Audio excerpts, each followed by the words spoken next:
is actually bad for you. We cannot offer scientific proof of this.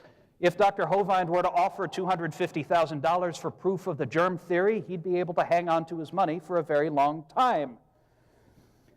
There's also the heliocentric theory, going back to the 1600s, the theory of Copernicus. It's the unproved notion that the Earth goes around the sun and that it spins while it's doing so. And it's not only unproved, it's unbiblical. Dr. Hovind, you've mentioned earlier that the Earth was spinning over 1,000 miles per hour at the equator, if I wrote that down correctly. There is a verse in the Psalms, I believe it's Psalm 91, that says, "The earth also is established, therefore it shall not be moved." Clearly you were calling King David a liar.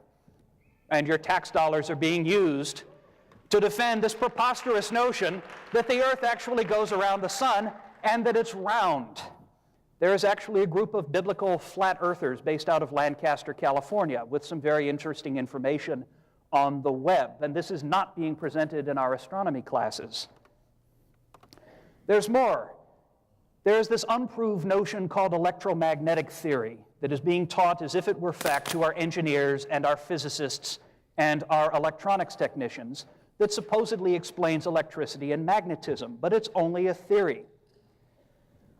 I did some reading in engineering textbooks. It penetrated even there. You will find references in these textbooks to plasticity theory. This is only a theory. It is not proved that metals bend in a particular way when you put weight on them. And finally, the atomic theory, the utterly unproved notion, which a number of prominent physicists like the German Ernst Mach have disagreed with, that everything is made up of some sort of invisible atoms that you can't actually see.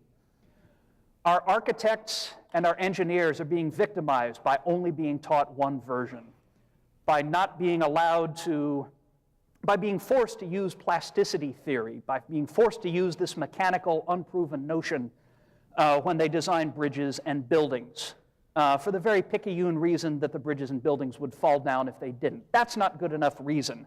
We need to expose them to a wide range.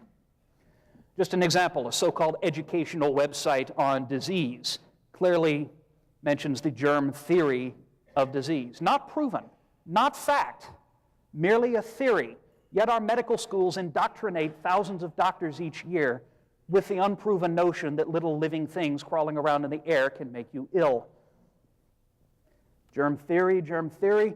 A common biology textbook, Life, the Science of Biology, calls this the fourth organizing concept in all of biology, but it's only a theory. It's the cell theory, the notion that organisms are composed of cells and that the cell is therefore the basic building block of life. We need to present a wider range of alternatives. A very common astronomy textbook, the heliocentric theory, the idea Copernicus came up with. The new theory was supported at the outset by no convincing proof. And if they have proved it, why are they still referring to it as the heliocentric theory? I would really like to know. Common physics reference. We got this out of their library. It's a whole book called Theoretical Physics. Not practical physics, not the sort of thing people would use. It talks about the theory of the electromagnetic field, this unproven notion of a bunch of numbers and symbols and equations that I couldn't understand, that allegedly explain what's going on in my computer right now. Why are we teaching them only this? Theory of relativity, I don't even want to go into. Common engineering textbook, we find again, the theory of plasticity, dislocation theory. There's a close-up, if you couldn't see the original, the theory of initial and continued yielding. All of these ways for building solid bridges and solid buildings are being presented as if they were fact, but it's clear from the textbooks that I have seen in the library that what they really are is unproven speculation. They are religions. We are indoctrinating our doctors with the religion that bacteria creep around in the air. So, Dr. Hovind, I think I fundamentally agree with you about the impact that evolution has had on society, but it has its tentacles in areas much farther than just biology. Our society is being eroded at the core from the widespread acceptance of unproven theories in everything from building design, bridge design, aircraft design, to physics and to chemistry. And I say, I agree, we should tear all of these pages out and remove all of these books from our libraries and do nothing whatsoever but teach facts. Thank you very much.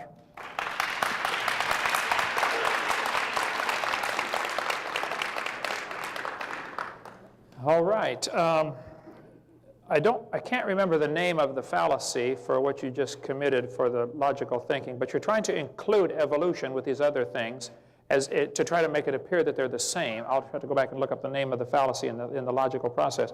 But we observe cells. To say the cell theory, I mean, you can see them under the microscope. I've seen them and worked on them many thousands of times. You can see the effects of the electromagnetic theory. You can see the results. I would like to see what results we have from the evolution theory. What advancements to modern science do we have? What good has this done? And I think I could point out, if we had time, scores of examples where the textbooks do not refer to it as the evolution theory. They refer to it as the fact of evolution. And they'll say statements like, you know, all species of life have a common ancestor. That has not been observed. It's not even said that this is a theory that all species of life have a common ancestor. So you're trying to include evolution with these other sciences as if they're on equal footing when they're certainly not at all. Let me give you some examples of what this theory has done for our world. Evolution is the foundation philosophy behind racism. There are many, many folks who would agree with this, including Stephen Gould. There's Darwin's book, The Origin of Species, which is, by the way, not the entire title to the book. These are considered different species of monkeys, yet they're obviously the same kind of animal. Okay, they're still a monkey. Here's a little more to the title. In a book entitled On the Origin of Species by Means of Natural Selection. Well, now wait a minute, there's more to the title than that. Here's the whole title of Darwin's book. But the origin of species by means of natural selection, or the preservation of favored races in the struggle for life. Darwin was quite a racist. This is well known. All you got to do is read any of his books. He thought natives were advanced animals. He thought the way we get higher animals, notice the phrase higher animals, in other words, one's lower than the other, okay, from Darwin's book. Of course, in 1859, racism was prevalent in America, certainly, and still a lot of slavery in the world today.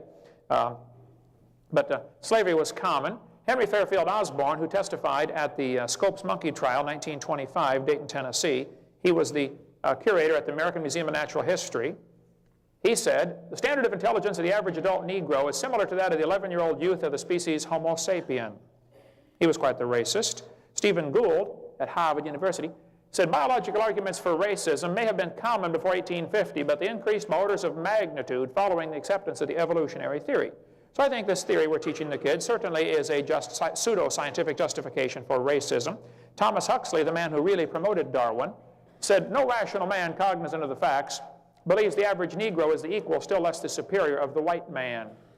Charles Kingsley, there it is, was the Anglican priest who said this, the black people of Australia, exactly the same race as the African Negro, cannot take in the gospel. Poor brutes in human shape, they must perish off the face of the earth. Kingsley is the fellow who really promoted Darwin and got people to accept him. Kingsley and Huxley were the two primary pushers and movers and shakers for Darwin's theory when it came out. The Mormons, of course, have swallowed this, and they think the Negroes are inferior. We could talk a long time about that if we had time. So I would point out that the evolutionary theory was used as justification for killing the Australian and the Tasmanian Aborigines. They were using the skulls of these people as displays in museums and in classrooms because their jaws are thicker. People used to go to Australia and kill the Aborigines just to get their skulls for